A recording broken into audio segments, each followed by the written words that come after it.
Un fonctionnaire, je n'ai rien contre les fonctionnaires, un fonctionnaire qui gagnait 300 000 francs, quand il devient ministre, il gagne 15 millions. Au nom de quoi? Et les gouvernements de 40 ministres pour un pays de 4 millions d'habitants, 40 ministres qui gagnent tout le temps 15 millions à chacun. Les députés, les éditeurs. Mais mes frères, mais ça coule. Mais les miliciens, tous les miliciens ont des salaires. Mais les étrangers qu'on utilise comme miliciens, les Rwandais, les Tchadiens, hein, les Amigos, tous ces gens-là, qui vont faire la guerre dans le pôle, ils sont payés. Mais les mercenaires ukrainiens qui pilotent les hélicoptères pour aller bombarder le pôle, tout ça, mais ils sont payés, ils ne viennent pas pour rien. Pourquoi gaspiller tant d'argent pour des conneries comme ça alors que le pays a besoin d'être redressé, a besoin d'être construit? C'est ça que nous prenons comme proposition. On n'a même pas besoin du Fonds monétaire pour ça, pour prendre ce genre de mesures. Mais c'est comme la dette. C'est une honte pour notre pays. En 2010, le Fonds monétaire, le Club de Paris, le Club de l'Or, nous avons réduit la dette à 20%. Comment expliquez-vous qu'aujourd'hui, 2010, 2018, 8 ans après, nous retombons à plus de 140%? Est-ce que c'est normal ça? D'où ça vient? Le Congo devrait être un pays excédentaire en ressources d'importation. Excédentaire. Mais aujourd'hui, il nous reste à peine même pas une semaine d'importation. C'est-à-dire pour payer nos importations, on n'a pas de l'argent pour payer les importations d'une semaine.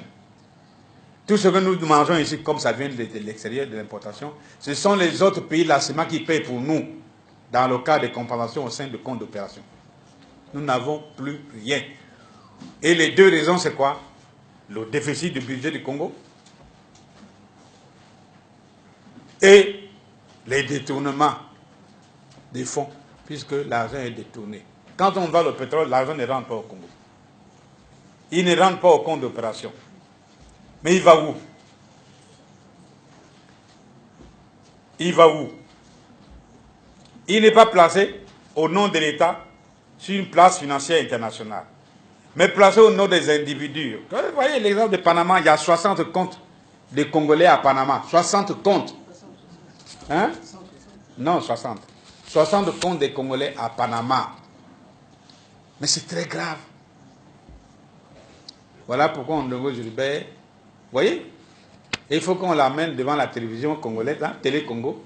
Explique-nous un peu. Comment tu as mis l'argent à l'extérieur, les 14 000 milliards? Tu as dit que ça devait servir aux Congolais. Explique-nous. Hein, les journalistes, soyez perspicaces. Et pendant que le Fonds monétaire décrit, ben, on fait des fausses dettes. On est en train de surendetter le Congo. Tout ça pour dire, après moi, c'est le déluge. Non, après moi, c'est le déluge. Le chaos, oui. Je laisse ça là, ceux qui viendront. Mais si c'est avec nous, on se trompe, parce que nous sommes forts. On va régler tout ça. Et dans la justice. Mais quelle solidarité avec Kabila? Tu n'as bien suivi, c'est dit, contradiction au sein des clans du pouvoir. C'est entre eux. Mais nous ne faisons pas partie des clans du pouvoir. C'est entre eux. Mais si la question que nous nous posons, c'est pour ça que nous interrogeons le président de la République qui vient dire la vérité aux Congolais. Mais un coup d'État, ça ne se fait pas seul. Surtout que Kabila n'est plus au commandement de l'armée. Mais s'il faisait un coup d'État, il devait être nombreux. Les autres sont où? Pourquoi il n'y a que lui qui est en prison?